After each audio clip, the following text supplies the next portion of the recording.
I did a video a few weeks ago. In fact, it might have been a few months ago now, where I suggested that Eddie Hearn is losing his grip. He's losing his stranglehold over British boxing. And at the time, he'd lost a few fighters, but nobody particularly major. Since then, Joseph Parker has decided to part company with Eddie Hearn. Also, Billam-Smith has decided to part company. But none of these guys are world champions. But now we hear that Lawrence Okolie is not happy with his situation at Matchroom. He's been made an offer by Ben Chalam and Sky. And at this stage, it looks like he's going to leave Eddie Hearn and cross the street, as PBC people like to say. Now, what's interesting about this situation is that there appears to be some type of grievance there. Lawrence Okolie posted a couple of tweets. I believe he also put them up on his Instagram page. One of the tweets said, Eddie Hearn is a, and then ... It didn't say what, just Eddie Hearn is a what, is a something. And the other tweet was a picture, a screenshot of Leonardo DiCaprio's slave master character from the film Django. And people are saying that one tweet relates to the other, as in Eddie Hearn is a ... And then the Django slave master picture is meant to say something about Eddie Hearn. This is what people are saying online. Now, Eddie Hearn did this interview here yesterday where he said that he was disappointed by Lawrence Okolie's tweet. So I guess he put two and two together and assumed that the Django picture was about him as well.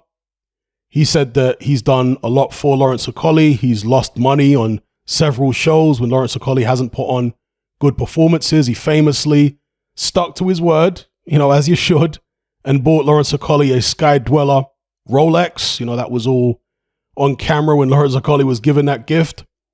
And he says that next to Breedis, Lawrence Okolie is the best paid cruiserweight in the division. So he doesn't quite understand why, from his perspective, Okolie would turn on him like this. Now, he also said that Okolie might have been upset by something Eddie Hearn said in a previous interview, but he didn't specify what that was. Eddie Hearn does so many interviews, I don't know which one it could have been. So if you guys could let me know which interview Eddie Hearn has done recently where he said something that might have upset Lawrence Okolie, then please drop a link in the comment section below. Another interesting thing is that Eddie Hearn, several times in the interview, kept reiterating the fact that Lawrence Okolie has one more fight left on his contract with Matchroom. And he also said that Okolie's lawyers have been made aware of this and they've agreed that Okolie still has a fight left on his contract. Now, I'm going to speculate here. This could be completely inaccurate. I'm not claiming that it's going to be accurate. I'm just speculating as far as why there appears to be this fallout between Okolie and Hearn. Now, occasionally in boxing, you get fighters who are still under contract that request they make a request to their promoter to release them from the contract before the contract is expired. And sometimes the promoter will honor that request and they'll release a fighter even when there's several fights left on the contract. On certain occasions, the fighter has to buy their way out of the contract, but as I say, on other occasions, the fighter will just be released and there'll be no issues. I suspect that Eddie Hearn has done this with fighters before, that he's actually released them before the ends of their contracts. I suspect he's done that before. Now, what if Lawrence Okolie knows about this? What if he knows certain fighters that have been released from their Matchroom contracts and he thought to himself, you know what, I've just received this offer from Sky. Let me do what I've seen these other fighters do and get released to fight early from their contracts. And let's say he put that request in and the request was denied. And Eddie Hearn said, no, we're not releasing you early. You got to see through this last fight. Would that then motivate Lawrence Okolie to put up the picture suggesting, shortly after or before that other tweet about Eddie Hearn, suggesting that Eddie Hearn is some type of slave master. Could a scenario like that make him put up a tweet such as the one I've described? I don't know. You guys let me know what you think in the comments section below. As far as I'm aware, Eddie Hearn has never been in a legal dispute or a legal battle with one of his former fighters before. Could that change here with Lawrence Okolie? And the reason I ask this question is because in this interview and in most situations where Eddie Hearn goes his separate ways with one fighter or another, Hearn tries to keep it professional. He tries not to let it get personal. Even in this interview, he said that he understands there are going to be times when fighters get better offers and so on and so forth, and we can't match it. And therefore, I understand it's a very short career that boxers have, that they're going to want to take the best opportunity, and it might not be with us. I fully understand that. But at the same time, he just described the way he feels aggrieved by, I guess, what he feels is Lawrence Okolie turning on him and acting as though he hasn't done a good job for him. You see it? So when it gets personal like this, and Eddie Hearn does seem to be taking this personally, like he feels as though there's some type of character assassination attempt by Lawrence Okolie. And when it gets to that stage, it can become, the differences can become irreconcilable. It reminds me of the Joe Gallagher situation. When Joe Gallagher suggested that Eddie Hearn was racist, I think there was some type of situation with Natasha Jonas, if memory serves me right. And Joe Gallagher suggested Eddie Hearn was racist. Eddie Hearn took that very, very personally. And I think he demanded an apology from Joe Gallagher. And from what I remember, you guys, correct me if I'm wrong here, from what I remember, there was some kind of apology from Gallagher, either a half-hearted, there was something from Gallagher where he did kind of backtrack a bit on what he'd previously said, or at least clarify what he'd previously said. So I think once it steps over the line and starts getting personal, Eddie Hearn is maybe going to start doubling down and not being quite as reasonable as he perhaps normally is. But then again, maybe it's got nothing to do with that. Maybe Eddie Hearn was doubling down before it got personal. Maybe, again, it's just speculation, there's pressure from up on high. His bosses at DAZN. Because Billam-Smith going, Joe Parker going, that's one thing. But an incumbent, elite level world champion, that's a different thing. Lawrence Okolie is undefeated. Lawrence Okolie is arguably the best cruiserweight in the world. So that is going to be a much bigger loss to Eddie Hearn than losing somebody like a Billam-Smith. You see it? And also it sets a precedent because once he's got world champions leaving him for Sky, who else might follow? So again, he's lost a bunch of fighters. Several of his top earners have lost in the ring. And DAZN still, as far as I'm aware, haven't managed to put themselves on the same level as Sky and BT in terms of the platform that they're on. So, for example, this has often been talked about. If you go into a pub in the UK, people say that they don't show DAZN in pubs in the UK. They still have Sky Sports and BT, but there's no DAZN. When is that going to be addressed? Because that is a serious problem for Eddie Hearn. Then we've got the fact that Sky have seemingly got the rights to the AJ Usyk rematch. That could be a cash out for Sky. If AJ loses, they're not really going to care that much, especially if he loses in dramatic or decisive fashion, even more decisive than last time. They're not really going to care that much. And they got to make the last bit of serious money out of him. Do you know what I mean? That's how they're going to see it. So that's a potential issue for Eddie Hearn. Fighters leaving him, his fighters losing, and the competition getting stronger and stronger. And look, Eddie Hearn acknowledges that there is now some competition, but what makes me scratch my head is that he doesn't seem to acknowledge the severity of the situation and how serious the competition is for him in the UK. He keeps talking about we're a global broadcaster and this, that, and the other. Okay, that's cute. But at the end of the day, it's about what money you're bringing back in for the zone. Are you making loads of money in all these territories that you're putting shows on? Or aren't you making loads of money, Eddie? Okay, because you can't hide behind where the only global promoter, I wouldn't say broadcaster a second ago. You can't keep hiding behind with the only global promoter thing forever.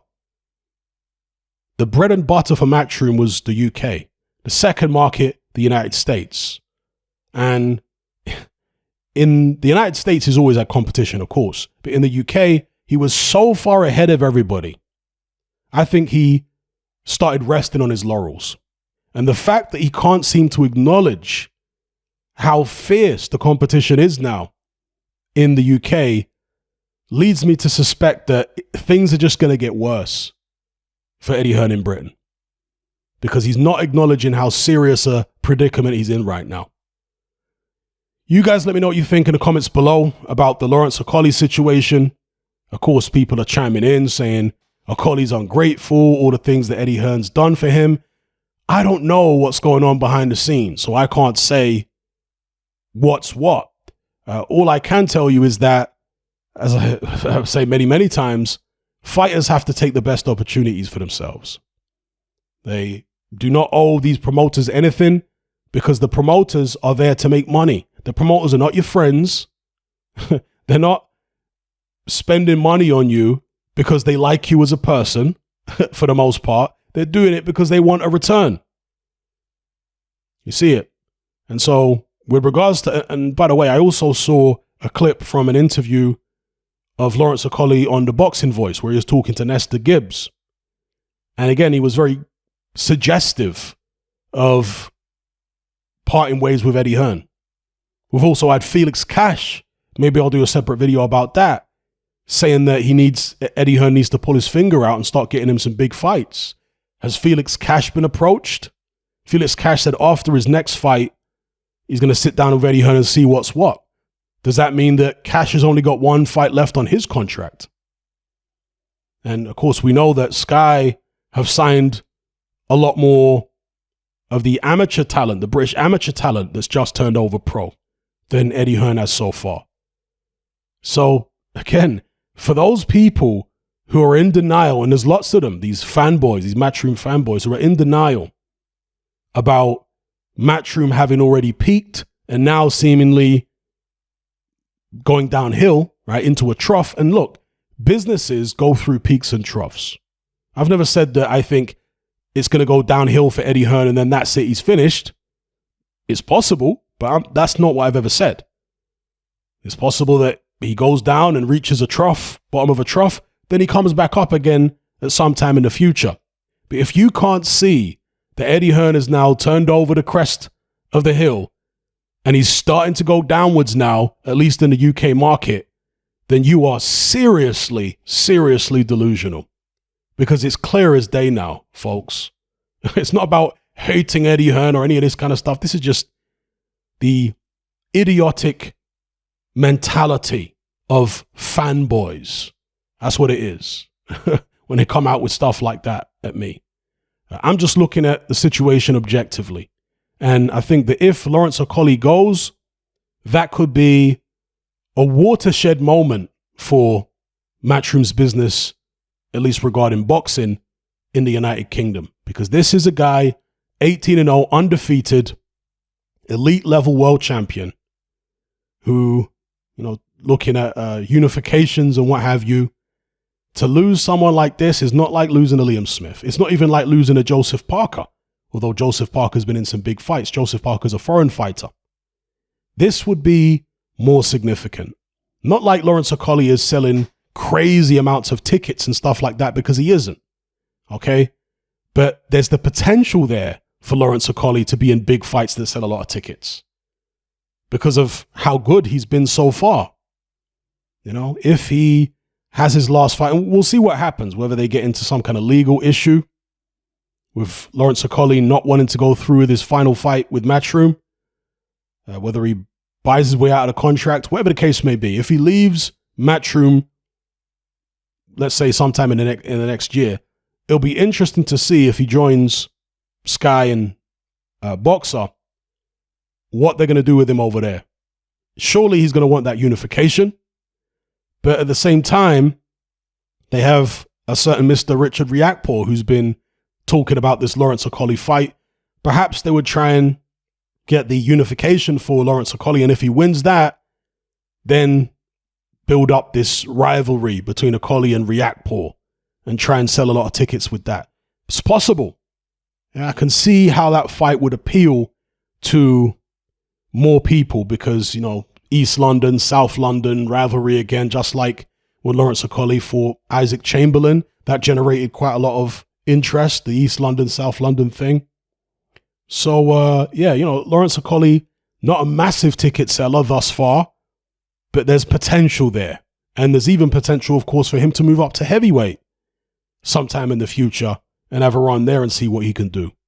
So, yeah, all in all, let me know what you guys think in the comments below about the whole situation, the tweets from Lawrence Okolie, the interview from Eddie Hearn, Hearn saying that Okolie may be upset about what Hearn said in a previous interview. Again, if you know exactly what that was, please leave links in the comment section below, or just tell me in the comment section below exactly what it was. And also let me know what you think about the fortunes of Matchroom in the United Kingdom right now.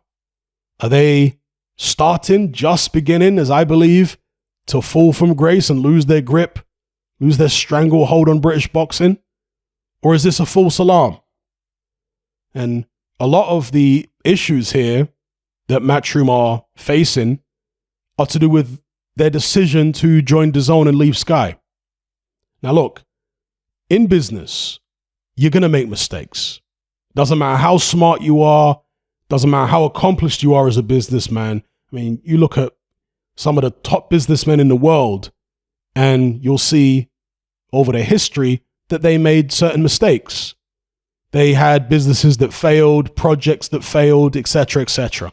So I'm not trying to be harsh on Eddie Hearn by saying that he may have made a mistake. He might have made a mistake. Look, the whole DAZN thing remains to be seen. Okay, I think it's deeper than just the DAZN thing, but that's certainly a very significant part of why he's having these issues now.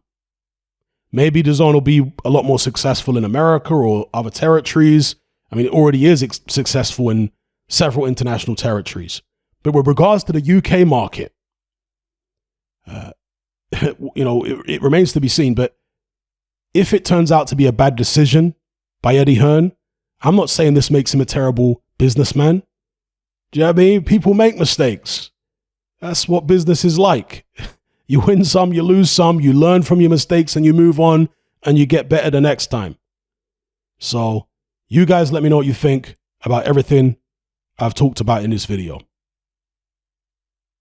If you're tired of the biased narratives and mass censorship on mainstream platforms, and you want to be part of a community of critical thinkers who love free speech just as much as you do, then come and join me on Patreon and access my weekly no-holds-barred, censorship-free podcast where we lift the lid on a wide variety of controversial topics. It's not mainstream friendly, it's not politically correct, but that's the whole point.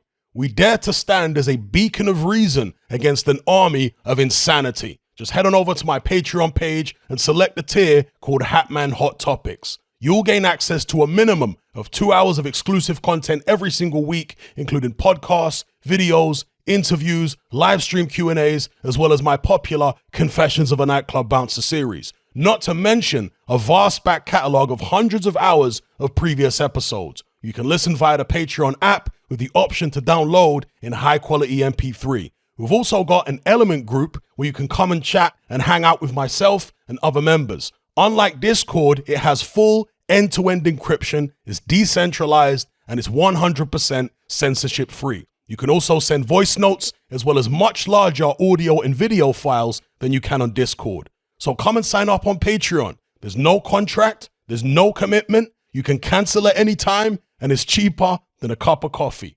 So I'll see you over there. I'm out.